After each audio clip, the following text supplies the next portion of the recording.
देवियों और सज्जनों, पेश है क्रॉसओवर स्क्रिप्ट और चैटबॉक्स की ओरिजिनल पेशकश पुकार।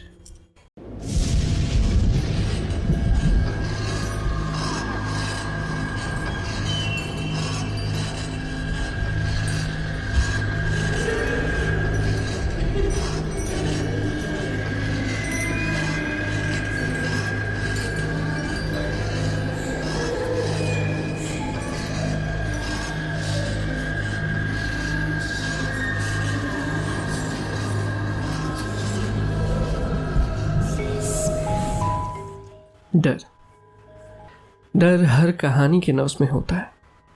यही डर आपको रातों को जगाता है, अंधेरों में भगाता है, धुंधली राहों पर ले जाकर सिरहाने से धकेल के फिर पकड़ लेता है ताकि फिर डरा सके।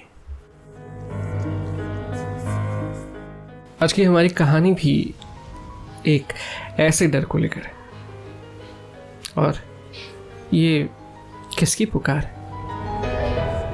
चलिए सुनते हैं।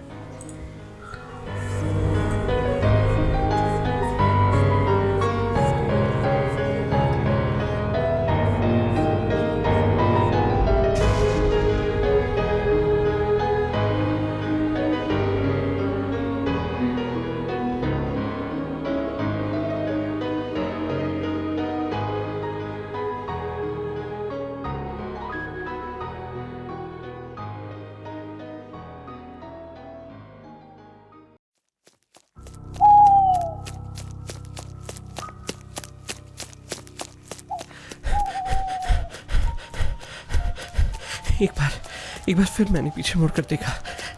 गहरी हरी काई से ढके तनों वाले लंबे लंबे पेड़ों के अलावा कुछ नजर नहीं आया। पथरीले उबड़ खाबड़ जंगली रास्तों पर भागते भागते मेरे पैरों में दर्द हो रहा था। माथे से बहता पसीने को पोंछ मैंने जमीन पर बस 2 मिनट सुस्ताया कि फिर वही पुकार।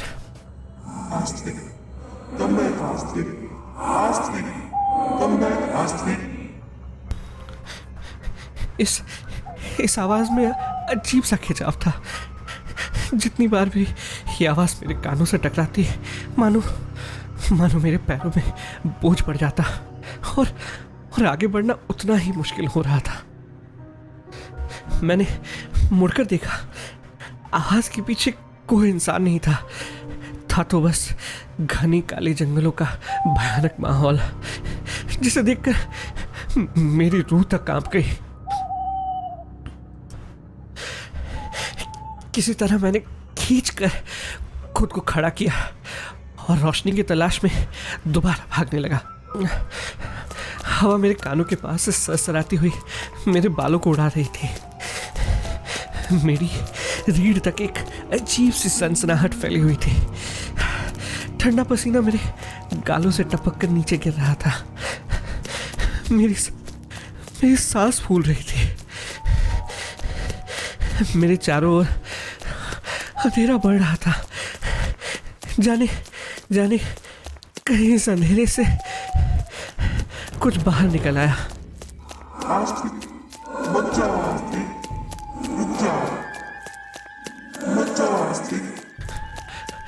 और ये पुकार, कौन है जो मुझे पुकार रहा है? कोई नजर नहीं आता। ये अंधेरा मुझे निगल रहा है। ये मेरी आंखों को बंद, मेरी आंखें बंद हो रही।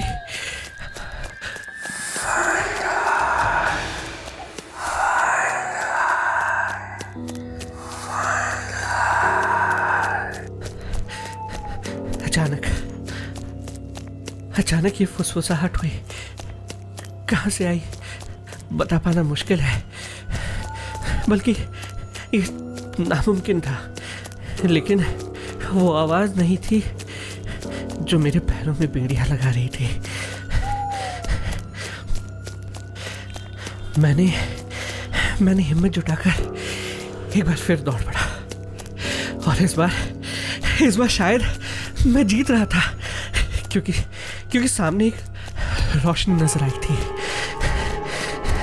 दूधिया सफेद नरम रोशनी, इसमें भी एक खिंचाव था। मेरे कदम के भार जैसे खत्म हो रहे थे। मैं कहीं उड़ ना जाऊं। बस कुछ दूर और मैं अब पहुंच ही गया। बस कुछ कदम और ये रोशनी ही मेरी मंजिल थी। मैं अपना हाथ बढ़ाया और कुछ दूर मैं इस रोशनी में खुल जाना चाहता था, लेकिन अचानक एक मजबूत पंजे ने मेरी कलाइयां पकड़ ली, मुझे पीछे खींच लगी। मेरे आंखों से वो दरवाजा दूर होता रहा। मैं छटपटाता रहा, चिल्लाता रहा, अपनी हाथ छुड़ाता रहा, लेकिन इस पकड़ से खुद को छुड़ा ना पाया। मेरी आवाज इस अंधेरे के आगोश में चली गई। मेरी पलक बंद हो गई।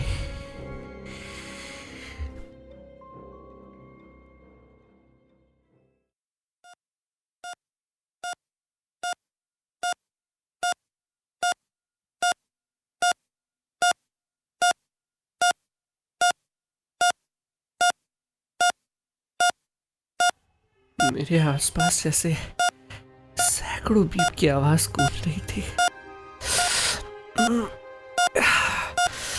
सर दर्द से फटा जा रहा था।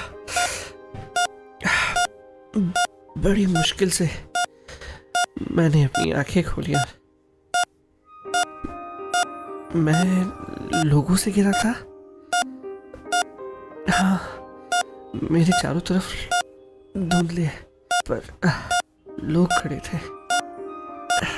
किसी अनजानी सी जगह में वो पुकार, आस्तिक बेटा, भगवान का लाख लाख शुक्र है। It's a miracle. आखिर कितने ही लोग एक हफ्ते से कोमा में रहकर होश में लौट आते हैं, और वो भी तब जब ECG went flat for 20 seconds. ये सिर्फ आपके विश्वास से संभव हुआ है मिसेस जोशी। हमने तो उम्मीद ही छोड़ दी थी।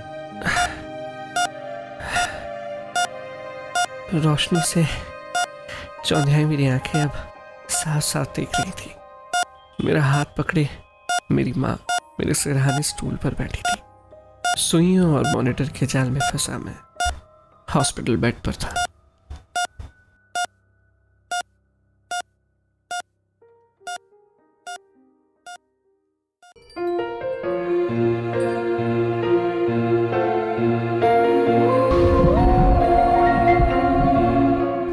आखिर वो सफेद रोशनी क्या थी जिसने आस्तिक को अपनी तरफ मोह लिया? और क्या राज है उस काली अंधेरी सी चीज का जिसने आस्तिक को वापस उसके शरीर में डाल दिया? क्या काले सफेद का कॉन्सेप्ट गलत है, या कुछ चीजें ऐसी भी हैं जो हमारे सोच के दायरे से बाहर है? ये सवाल मैं भी आपसे करता हूं और आप भी खुद से कीजिए। तब तक के लिए शब्बा खैर।